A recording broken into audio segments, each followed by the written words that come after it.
Je vais maintenant passer la parole à Gilles Vanecker. Alors Gilles, c'est la première fois, je crois, qu'il intervient dans notre Assemblée générale, puisqu'il est notre nouveau médiateur de la coopération agricole, et je crois que sa nomination a été faite, alors si ma mémoire est bonne, en début d'année 2021, si je ne me trompe pas. Donc remplace Hubert Gralet. Bon, vous connaissiez donc notre précédent médiateur Hubert Gralet qui avait donc œuvré à nos côtés pendant quelques années.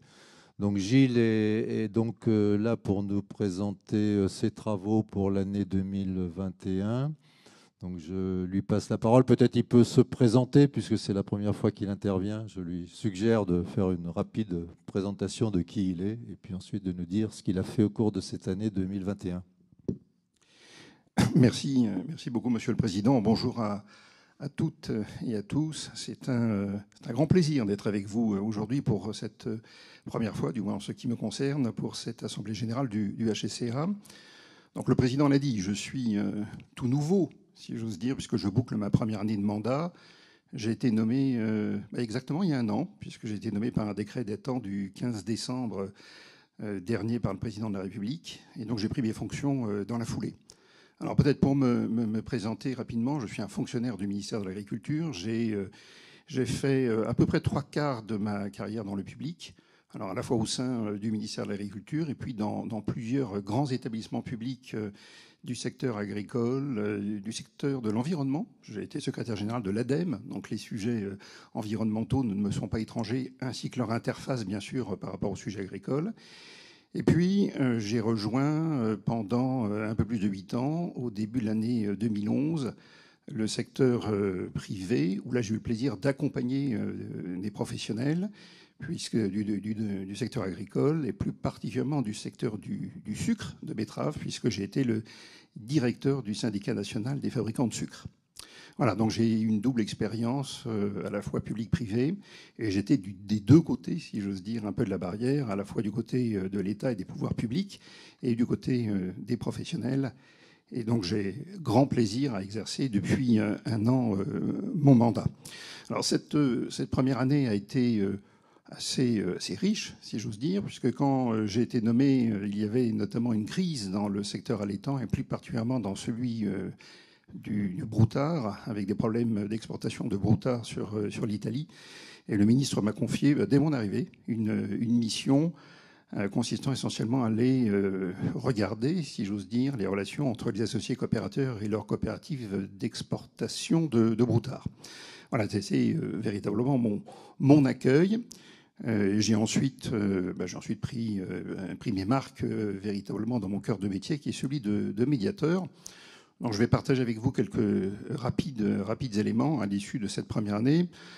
D'abord, vous dire qu'en termes de volumétrie, j'ai été saisi d'à peu près 18 dossiers, un peu moins donc d'une vingtaine de dossiers, dont certains venaient ou avaient été déposés auprès de l'autre médiateur du ministère de l'Agriculture, qui est le médiateur des relations commerciales agricoles, et qu'il avait gardé soigneusement par devers lui en attendant ma nomination.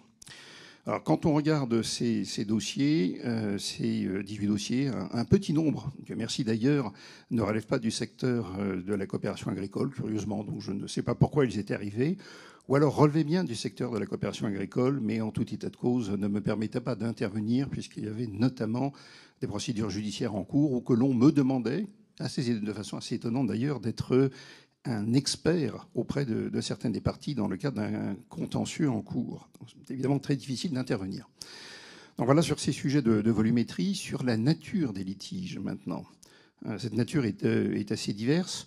J'ai à la fois des sujets de gouvernance. Alors dans les sujets de gouvernance, j'ai des sujets très techniques qui sont par exemple relatifs aux conditions de vote ou de décompte des voix dans des unions. J'ai d'autres sujets qui sont des problématiques plus générales et qui touchent à la stratégie de la coopérative et à donc des dissensions ou des différences d'approche entre des groupes d'associés coopérateurs au sein du conseil d'administration. J'ai d'autres problématiques telles que par exemple les pénalités pour non-respect des engagements d'apport. Et puis j'ai eu à traiter un dossier sur le respect de la règle de l'apport total dans le secteur laitier et sur une problématique un peu particulière qui est celle des dérogations accordées par les coopératives pour des ventes directes à la ferme, sauf qu'il ne s'agissait pas de vente directe à la ferme, il s'agissait de vente auprès de groupes de distribution, ce qui évidemment n'était pas sans poser un problème. Donc voilà pour vous donner un rapide ordre d'idée de la typologie, de la nature des différents dossiers dont j'ai été saisi. Autre point aussi à noter, ce sont plutôt des associés coopérateurs qui me saisissent plutôt que des coopératives.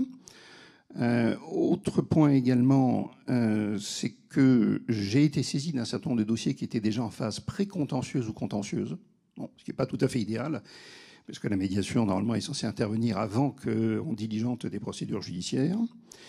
Et puis, un autre point qui me paraît utile, à l'aune des quelques dossiers que j'ai eu à traiter, c'est que les médiés, ceux qui me saisissent, que ce soit les coopératives ou les associés coopérateurs, attendent de moi plutôt une conciliation qu'une médiation. En d'autres termes, ils souhaitent plutôt que je sois force de proposition, au-delà d'une approche de médiation stricto sensu et classique. C'est intéressant, parce que, en tant que médiateur, ça me permet d'être une force plus active dans le débat que j'anime entre les différents médiés et, je l'espère, d'être plus efficace.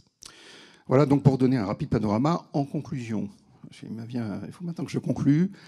L'année 2022, du moins à son début, je vais prendre un certain nombre d'initiatives pour aller à la rencontre des coopératives sur le terrain, parce que je me suis rendu compte que les coopératives n'ont pas encore, ou les associés coopérateurs, n'ont pas encore pleinement en tête ce qu'est une médiation, c'est normal, qu'il faut du temps pour expliquer l'intérêt d'une médiation, en quoi elle peut véritablement permettre de dénouer des difficultés ou des litiges dans une approche qui est amiable, extrêmement, je l'espère, tout à fait constructive, confidentielle, et dans laquelle je joue un rôle qui est à l'extrême neutralité, l'impartialité, et où je peux me permettre d'aller vers une conciliation.